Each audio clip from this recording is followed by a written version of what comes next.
25 दिसंबर को बांग्लादेश में सब बंद, सड़कों पर लाखों लोग। यूनुस की नजर खुद एक एक चीज पर, क्योंकि आ रहा है उसका सबसे बड़ा डर।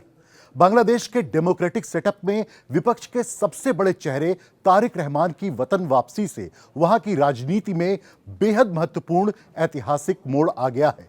ये न केवल बांग्लादेश नेशनलिस्ट पार्टी के लिए एक नई जान फूंकने वाली घटना है, बल्कि आगामी 2026 के चुनावों की दिशा भी तय कर सकती है। पर सबसे पहले समझिए कि कौन है ये तारिक रहमान। तारिक रहमान बांग्लादेश के सबसे शक्तिशाली राजनीतिक परिवारों में से एक के उत्तराधिकारी हैं। वो बांग्लादेश के संस्थापक और पूर्व राष्ट्रपति जियाउर रहमान और 3 बार की पूर्व प्रधानमंत्री खालिदा जिया के बड़े बेटे हैं। वर्तमान में वो बीएनपी यानी बांग्लादेश नेशनलिस्ट पार्टी के एक्टिंग चेयरमैन हैं, जो लंदन से ही पार्टी चला रहे थे। अब सवाल ये कि लंदन से पार्टी को चला रहे थे। तारिक रहमान 2008 में बांग्लादेश छोड़कर लंदन गए थे। इसके पीछे मुख्य रूप से 2 कारण थे। पहला, शेख हसीना के नेतृत्व वाली आवामी लीग सरकार के दौरान उन पर दर्जनों मुकदमे दर्ज किए गए। उन्हें 2004 के ग्रेनेड हमले और भ्रष्टाचार के मामले में दोषी ठहराते हुए सजा सुनाई गई।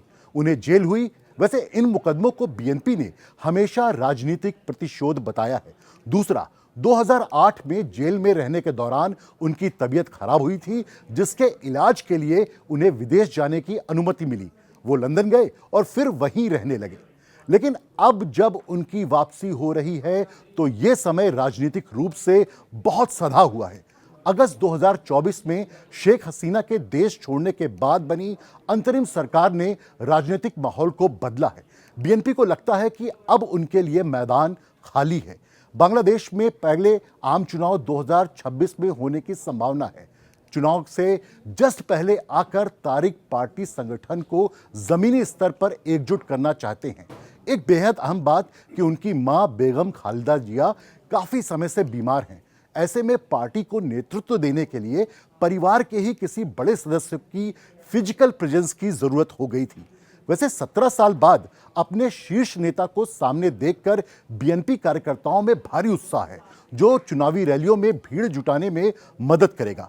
क्योंकि लंदन से निर्देश देने और खुद ढाका में मौजूद रहकर राजनीति करने में बड़ा फर्क है। वो अब सीधे तौर पर रणनीति बना सकेंगे। अपनी पत्नी और बेटी जायमा रहमान के साथ आना आम जनता के बीच एक पारिवारिक और मजबूत छवि पेश करने की कोशिश है। तारिक की बेटी जायमा रहमान, जो खुद एक प्रशिक्षित वकील हैं, वो तारिक रहमान की सबसे बड़ी राजनीतिक सहारा बनने जा रही हैं।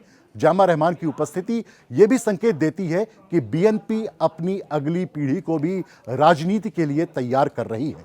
लेकिन वापसी आसान नहीं है और राह कांटों भरी हो सकती है। 1 दशक से अधिक समय बाद लौट रहे नेता के लिए सबसे बड़ी चिंता उसकी सुरक्षा है। इसके अलावा उन पर अभी भी कई अदालती सजाएं और केस लंबित हैं। क्या अंतरिम सरकार या अदालत उन्हें तुरंत राहत देगी या उन्हें जेल भेजेगी? ये एक बड़ा सवाल है। अवामी लीग के हटने के बाद अब बीएनपी की मुख्य प्रतिस्पर्धा कट्टरपंथी दलों और छात्र आंदोलन से निकले नए चेहरों से होगी। इन सब के बीच एक बात तो तय है कि तारिक रहमान की वापसी किंग मेकर बनने की नहीं है, बल्कि इस बार उनकी कोशिश खुद किंग बनने की है।